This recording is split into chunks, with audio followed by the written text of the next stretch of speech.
as he was measuring the lagoon with sensors inside the lagoon, like floating devices, where we could see temperature, atmospheric pressure on that level, density, how the fluid is passing, if it is easier or not. So the idea of that project with my simulation was telling the council to, hey, if you want to clean the lagoon, you need to start from here and then go there, and you need to use these and these tools, so it could be easier for you, instead of cleaning it up and putting all chemicals that will make the situation worse. And it was pretty innovative project. We're talking about 30 years ago project, right?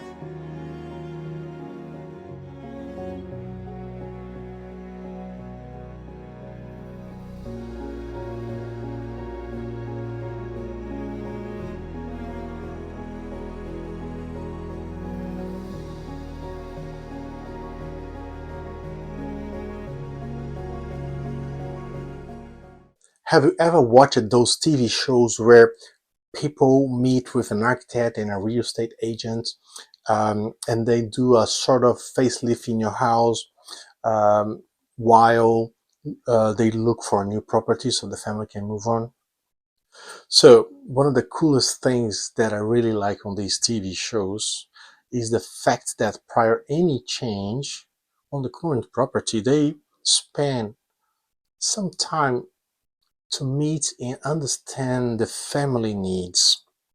So whatever suggestion might be in the future, those suggestions are totally aligned with what the family wants. Likewise, this approach is very handy when in regards to business. It is not new that an intelligent use of IT is key to any successful business. From mobile devices to cloud computing, it is rare to have a business that is successful today without the use of technology, more precisely, the use of information technology. And it is exactly here things start to get very interesting. Just like on a TV show, where different family profiles require specific characteristics in their dream house. In the business, the organizations have several different aspects, different business regulations, different markets. Therefore, the correlated IT will also differ. See, organizations operate in multiple markets or segments to reach their target, right? With that, they often need to manage multiple variants of the same business process. Such multiplicity will foster distinct products, different types of customers, or regulatory difference across countries in which the companies operate. During the management of this process, we need to compare models of multiple process variants in order to identify opportunities for standardization or to understand performance difference across variants. The bottom line here is that we want to improve the way companies do business to achieve their success. On top of that, you have several industry segments, such as banking, healthcare, retail, insurance, manufacturing, and so on. The list is huge. What happens is that they will certainly have things in common, which will allow us to reuse some lessons learned or some frameworks from one industry to the other, and they will have several distinct and unique characteristics that tell them apart. Therefore, this difference drive different IT requirements, functional and non-functional requirements. But it's not only different industry processes that drive development and research for IT. The technology itself is a driver for change. Remember what happened in the music industry, for example. Music used to come from a radio, a live concert, a vinyl, or a cassette player. Remember those days? Or at least those old dudes like me, just a couple of decades ago. Now we have all this music into this, right? That has changed not only the way that artists could deliver and be rewarded by their artwork, but it changed the laws that used to protect the intellectual rights for the songs. Anyway, one way or the other, if we are thinking critically on how technology can automate and improve the existing operations, we need to investigate the details of what does the organization needs looks like to be successful today and the future, from the business perspective initially, to only then start talking about any sort of information technology solution. For example, in the healthcare industry, optimal process support is particularly important since care processes transcend departments and are less predictable than industrial processes. All organizations in this segment use processes to manage information related to patient records, patient logistics, and other administrative data. They also have processes for patient data privacy, conduct guidelines, etc.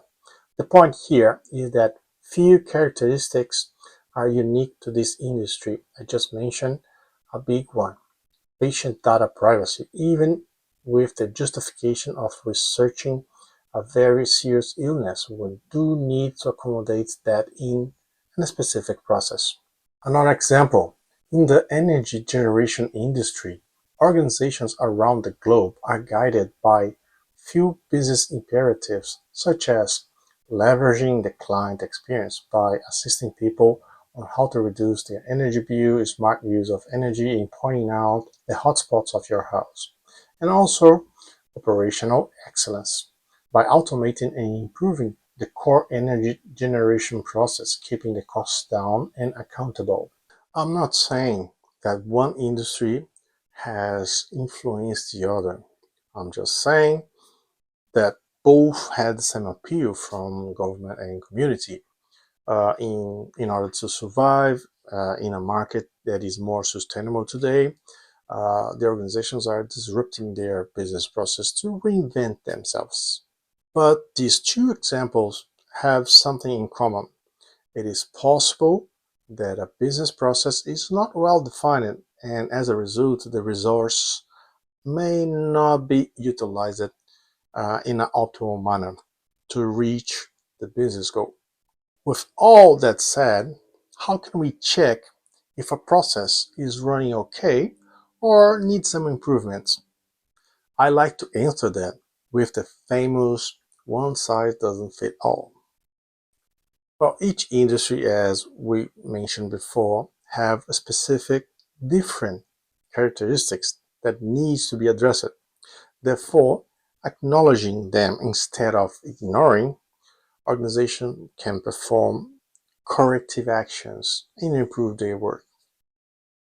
Regardless the business process management tool that your organization use, I recommend at least that you tackle the following phases: process discovery, research and identification of improvement areas; process analysis, process framework and direction assessment compared with the organization's goals and targets; process redesign or refactoring. Once we decided what needs to change, let's see how this change looks like in this phase. It is highly recommended to have people from all areas co-creating and collaborating this new design. Process deployment or process implementation. Deploy the validated changes. This phase is effectively related to the action, that is, when the design is put into practice. This is also when small adjustments are made. And finally, process monitoring and control. quantitative and qualitative analysis of efficiency, performance, and business alignment metrics. Piece of cake, isn't it? Yeah, just kidding. Well, there are a few details like the tool that you're using that has more adherence to your business. The others are easier to use. So please be aware of those differences. I will put the details, all the details in the book. I hope that it will be published soon. So you can pick and choose and use this chapter in specific as a sort of guidance. Okay? Although it is very hard to predict the future, one thing is for sure, things will change. Well, that was a very long one, right? Apologize for this. I will try to shrink more the content in the next chapter, chapter number 3. For now, that was pretty much for it. I hope you have enjoyed. I see you in the next week, in the next chapter. Bye. Cheers.